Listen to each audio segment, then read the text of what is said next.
কোনো R15 রাস্তায় টান দিয়ে আমার সাথে জিততে পারেনি। সো জিপিএক্স এর টপ স্পিড এবং জিপিএক্স এর টর্ক দুইটাই R15 এর চেয়ে কম্পারেটিভলি ভালো। তবে হ্যাঁ, R15 নিয়ে যদি আপনি আমাকে জিজ্ঞেস করেন R15 ভালো না জিপিএক্স ভালো, আমি বলবো R15 এর সেগমেন্টে R15 ভালো, জিপিএক্স এর সেগমেন্টে জিপিএক্স ভালো। And why? First of all R15 এর প্রাইসটা আপনাকে দেখতে হবে। R15 সিবিইউ কন্ডিশনে বাংলাদেশে আসে, একদম টোটালি বাংলাদেশে তাদের কোনো ফ্যাক্টরি নেই। সো R15 AMBS7 এর প্রাইস যদি বলি, খুব সম্ভবত 7,60,000 and with documentation maybe it will go up to 6,80,000 in total.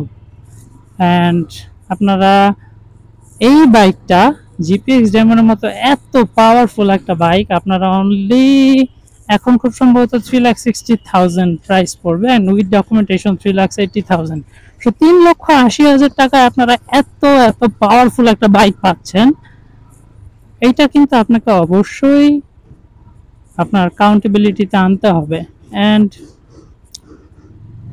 আরেকটা কথা হচ্ছে, এইটা সত্যি R15 এর ইঞ্জিন অনেক অনেক বেশি রিফাইন্ড। আপনি যদি জিপিএক্স এবং R15 একই সাথে রাইড করেন তো আপনার এটা ফিল হবে যে R15 এর ইঞ্জিনটা অনেক বেশি রিফাইন্ড। বাট জিপিএক্স একটা জায়গাতেই আসলে স্যাটিসফ্যাকশন দেয়, সেটা হচ্ছে এর পাওয়ার। এর র পাওয়ার এত বেশি, মানে আপনি এটা রাইড করার সাথে সাথে আপনি টের পাবেন যে বাইকটা আপনি জাস্ট থ্রটলটা পুশ করবেন and the bike will like let's fly high baby. So আমরা আবার ঘুরে ফিরে আওয়াজের মাঝেই চলে এসেছি। কিছু করার নেই, একসাথে দুইটা কাজ চলছে আমার বাসার সামনে। এই বাসার কাজটা হচ্ছে এবং আমার বাসার একদম সামনে মসজিদের কাজ হচ্ছে। সো যদি আমার সারাদিন অফিসেই থাকা পড়ে, আমি একদম, আমাদের অফিস 10টা থেকে 8টা পর্যন্ত চলে, বাট রমজানে আমাদের অফিস 12টা থেকে 5টা।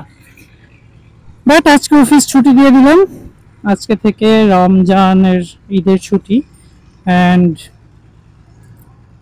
বাইকটা লক করে নেই, বাইকের সেফটি ম্যাটার্স। তো আগের গাড়িতে আমি জিপিএস ইনস্টল করেছিলাম, but that wasn't satisfactory. GPS was quite good, but test লকের একটা সমস্যা হচ্ছে, এটা আপনার ব্যাটারি ড্রেন করে দিবে। 1 বছরের মতো সার্ভিস ভালো পেয়েছিলাম, বাট 1 বছর পর আমার ব্যাটারি প্রবলেম করা শুরু করে। তারপর আমি সিদ্ধান্ত নিলাম নেক্সট টাইম থেকে আমি কোনো বাইক কিনলে আমি টেস্ট লক বা অন্যান্য যে সকল জিপিএস লক আছে সেগুলো আমি আর ইনস্টল করব না। তো আজকের মতো এ পর্যন্তই, বাসায় ঢুকবো এখন। আসসালামু আলাইকুম।